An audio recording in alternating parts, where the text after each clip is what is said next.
Hello everyone, I am Ankit Sharma, a member of COPS IIT BHU, and today we are going to discuss trees and different subtree queries. So, so what exactly a tree is? A tree is the simplest version of a graph which has n vertices and n minus 1 edges, and there exists a unique path between each pair of vertices. And there are two ways to solve the problems related to trees. One is the linked list method and the other one is adjacency list method. The linked list method is not important from the CV perspective, but it is kind of very important for interview and placement type preparations. Since we are discussing with respect to the competitive programming, so let's discuss what the adjacency list method is. So let's consider this tree. In this tree, A is the root and B, C, D are its childs. So A's adjacency list consists of B, C, D.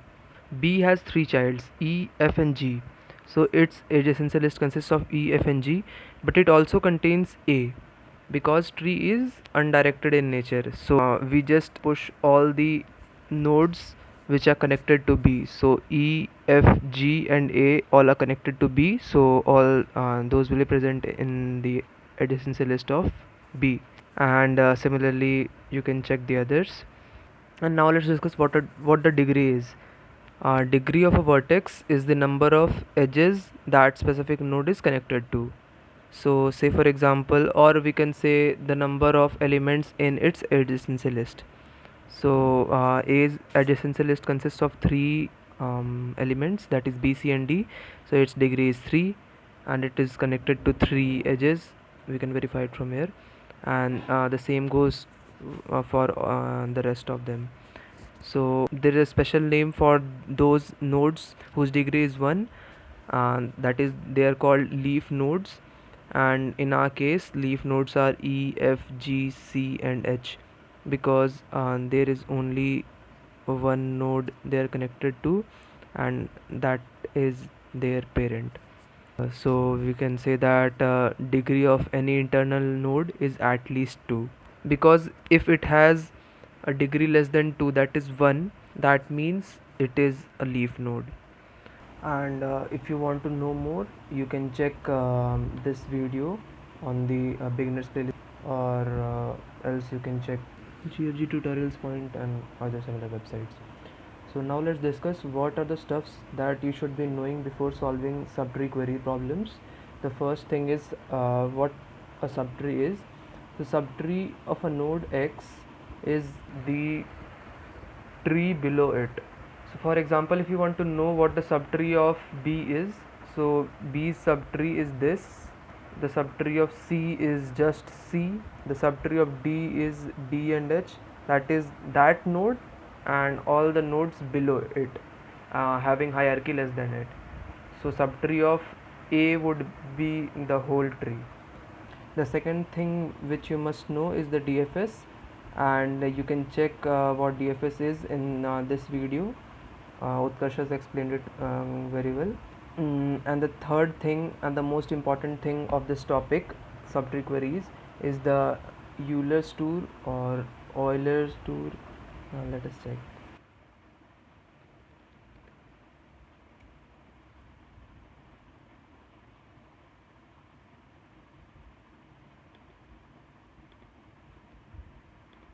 Euler. Yeah, it's Euler tour. So the third thing which you must know is Euler's tour, and Euler's tour is one of the ways to flatten a tree. It represents a tree as a numbered sequence in the order it visits a node in DFS. So we note that we visited this node while entering as well as when we exit from that node. So the Euler's tour for this tree would be A, B, E, E, F, F, G, G, B, C, C, D, H, H, D, and then A. You can check it is same. So what we did is, starting from the root node, we noted A, then visited all its child. So first of all we will visit B, and then we will visit its first child, that would be E. Since it has no other child, so we have to return back from it, so E would be exiting. So once we wrote E while entering, and now we are writing E because we are exiting. So A, B, E, E, then the second child of B, that is F. Now we are exiting F because it has no other child, because it has no child. So F, then G, then G, and now we visited all the children of B, so we will be exiting B as well. So what the Euler's tour became till now: A, B, E, E, F, F, G, G, B, and you can continue the rest up till H. So that's Euler 2 for you. What is T in, T out? T in for any node is the time when you first visited the node X, that is, so T in for A is 0 or 1 if you prefer 1 indexed. So T in for A is 0, T in for B is 1, T in for E is 2. T out in the same way is the time when we leave the node after visiting all its children. So it is the second occurrence of any node in the Euler tour. So that's it, that's T in, T out. Now let's discuss some questions. So the first question is, you have been given a tree and you have to answer that if a node is in the subtree of another node, why? What we can do is we can find the Euler tour for this tree, and we know that in Euler tour the parent comes first, then all its children is visited, and then the parent exits as well. The T in of a parent is always less than the T in of its child, and T in of parent is always greater than the T in of any of its child. So we just implemented the same thing. Firstly we inputted n, that is the number of nodes and the number of queries, and then we inputted the parents of the nodes starting. Okay, so there would be n minus 1 such entries, so we inputted that and filled the adjacency list, and then we called the DFS. So in the DFS what we do is our timer is initially 0. So in DFS what we did is we first noted the time of entry and incremented the timer, then we visited all its children, and after visiting all its children we again note its time and increment the timer as well.